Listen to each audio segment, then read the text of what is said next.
در اولین شب رمضان چه اتفاقی میفته؟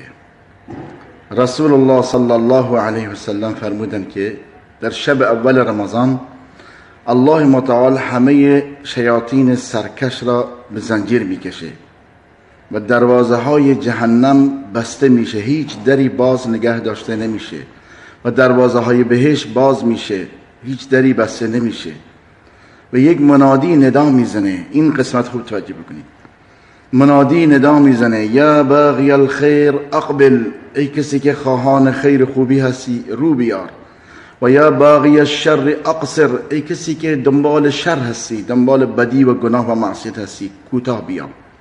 و در برای الله متعال هر روز هر شب بندگانی هستند که از جهنم آزاد میشه. الله متعال بندگانی را از جهنم هر شب آزاد میکنه. الله اکبر. و کسی که از جهنم آزاد شد